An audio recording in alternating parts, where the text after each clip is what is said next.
भूकंप की खबर ने तो पाकिस्तान के डर को और भी ज़्यादा बढ़ा दिया है। दिल्ली एनसीआर में जिस तरीके का भूकंप आया है 6.2 पैमाने का, ये बहुत ही बड़ा झटका है। वैसे आपको बता दें, पाकिस्तान में इसलिए डर पैदा हो गया है क्योंकि दिल्ली एनसीआर हिल रहा है और हाल फिलहाल में ही भविष्यवाणी की गई है एक डच वैज्ञानिक के द्वारा कि 48 घंटे के अंदर पाकिस्तान में भीषण भूकंप आएगा। खैर, जहां एक तरफ ये सब कुछ हो रहा है तो वहीं दूसरी तरफ आखिरकार तेजस के लिए इजिप्ट को भारत ने सबसे बड़ा वाला ऑफर दे दिया है। क्या इजिप्ट स्वीकार करेगा? जानेंगे ये ऑफर कैसा है। तो वहीं अब भारत ने ब्रह्मोस दागना क्यों शुरू किया है, जानेंगे जियोपॉलिटिक्स में क्या कुछ चल रहा है। आइए जानते हैं इन खबरों को विस्तार से। दोपहर 3 बजे के आसपास जब ऑफिस में लोग काम कर रहे थे, सड़कों पर चहल पहल थी, अचानक से दिल्ली एनसीआर में धरती हिलने लगी और 1 सेकंड में ही समझ में आ गया कि ये भूकंप है। लोग ऑफिस छोड़कर भागने लगे। आलम यह है कि दिल्ली के हेल्थ मिनिस्टर मनसुख मांडविया भी बैठक छोड़कर बाहर आ गए। जहां पर निर्माण हो रहा था वहां तो एक अलग ही हड़कंप मच गया है। रिएक्टर स्केल पर इसकी तीव्रता 6.2 मापी गई है, जो एक अच्छी खासी तीव्रता है। आपको बता दें, आज ही एक भविष्यवाणी हुई है जिसकी वजह से पाकिस्तान पहले से डरा हुआ है कि 48 घंटे के अंदर पाकिस्तान में एक भीषण भूकंप आने वाला है। और अभी तक पाकिस्तान के लोगों को पाकिस्तानी अधिकारी समझा रहे थे कि ये सब कुछ नहीं है, ऐसा कुछ भी नहीं होगा। पर आपको बता दें, अब उनके लिए भी टेंशन बढ़ गई है क्योंकि नमूने दिखने शुरू हो गए हैं। खैर, अब ये सच होता है या नहीं ये तो समय बताएगा, लेकिन इस डच वैज्ञानिक ने पहली बार तुर्की के लिए भी भविष्यवाणी की थी और तुर्की में ये सच साबित हो गया था। खैर, जहां एक तरफ ये सब कुछ हो रहा है तो वहीं दूसरी तरफ आखिर ऐसा क्या है कि भारत इजिप्ट के साथ किसी न किसी तरीके से एक डील पक्की करना चाह रहा है और इस डील को पक्की करने के लिए भारत सारी सीमाओं को पार भी कर रहा है। एक ऐसा ऑफर दे रहा है जिस ऑफर पे दौड़े देश आ जाएंगे। भारत ने अभी अपनी सेना के लिए करीब 100 तेजस विमानों का ऑर्डर दिया है और ये 100 तेजस विमानों का ऑर्डर देना बतलाता है कि भारत तेजस विमानों के ऊपर कितना ज़्यादा भरोसा करता है। आपको बता दें, इजिप्ट की गवर्नमेंट और भारत इन दिनों आपस में काफ़ी रणनीतिक साझेदारी बढ़ा रहे हैं और ये रणनीतिक साझेदारी बढ़ाने का एक बड़ा कारण है और वो कारण ये है कि सुएज कैनाल, जो ये बहुत महत्वपूर्ण रास्ता है, इस रास्ते में भारत चाह रहा है एक जमीन का टुकड़ा और यहाँ पर इजिप्ट से बात भी हो रही है। इजिप्ट भी लीज पर देने को तैयार बताया जाता है।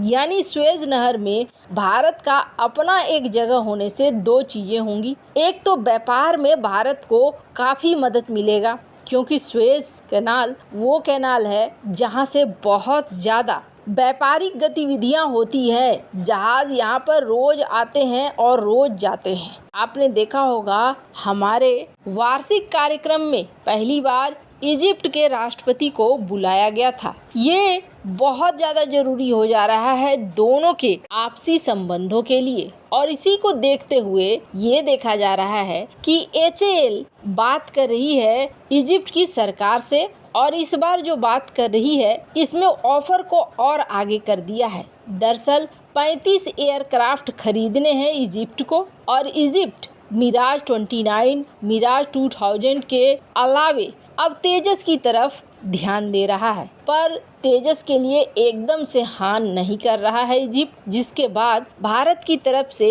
एक और ऑफर दिया गया है और इस ऑफर में ट्रांसफ़र ऑफ टेक्नोलॉजी की बात की गई है। यानी भारत इजिप्ट को ट्रांसफ़र ऑफ टेक्नोलॉजी देने को तैयार हो गया है। लेकिन यहाँ पर ये मत सोचिए कि भारत ने इतनी मेहनत से सारा कुछ बनाया और फिर भारत टेक्नोलॉजी ही दे देगा तेजस की। तब तो भारत के हाथ में रहा क्या? मात्र 35 विमानों के लिए अगर भारत ऐसा कुछ करता है तो ये भारत के लिए ये गलत होगा। लेकिन आपको बता दें, ट्रांसफ़र ऑफ टेक्नोलॉजी सिर्फ इस बात की कि कैसे असेंबल करना है अलग अलग पार्ट को। आपको बता दें, इस वक्त भारत इजिप्ट को ये ऑफ़र दे रहा है कि आपके यहाँ पर हम असेंबलिंग सेंटर बना सकते हैं और 100 भारतीय तेजस विमानों का असेंबल आपके ही ग्राउंड पर होगा। अब इससे फ़ायदा क्या होगा? तो इजिप्ट को फ़ायदा होगा, इजिप्ट को मिलेगा रोजगार। और इस वक्त आपको बता दें, इस मुस्लिम देश में बहुत बड़ी संकट है और वो संकट है आर्थिक संकट, जो इस वक्त यहाँ के राष्ट्रपति के लिए सबसे बड़ा सिरदर्द बन रहा है। तो कहीं ना कहीं भारत ये टेक्नोलॉजी ट्रांसफ़र करेगा कि असेंबल कैसे करते हैं।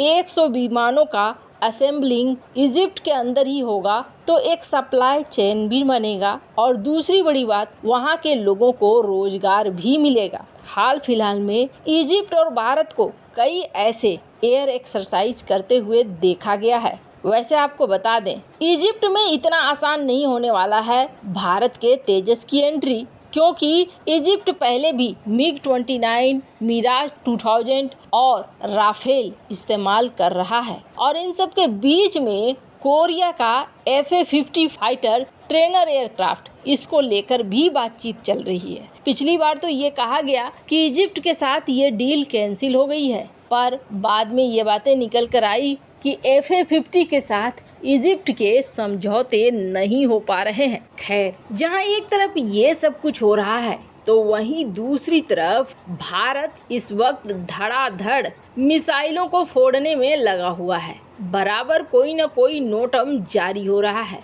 और इस वक्त भारत ने एक नोटम जारी किया है और इस नोटम के अनुसार भारत अपने लॉन्ग रेंज एंटी-शिप मिसाइल का परीक्षण करने वाला है। LRSM, आपको बता दें, इस वक्त कहा जा रहा है कि अक्टूबर के पहले सप्ताह में 500 किलोमीटर रेंज वाली इस मिसाइल का परीक्षण होगा। नेवी में 500 किलोमीटर की रेंज, ये एक बहुत बड़ी बढ़त मिलेगी। तो वहीं दूसरी तरफ भारत के आत्मनिर्भर प्लान के तहत इसे बनाया गया है और इसकी तैनाती बड़े युद्धपोत से लेकर सबमरीन तक बहुत ही आसानी से की जा सकती है। भारत ने पहले शॉर्ट रेंज एंटी-शिप मिसाइल का परीक्षण किया और उसके बाद naval anti-ship missile short range का परीक्षण किया मई 2022 में, जो 55 किलोमीटर रेंज का था। और अब भारत LRSM की ये परीक्षण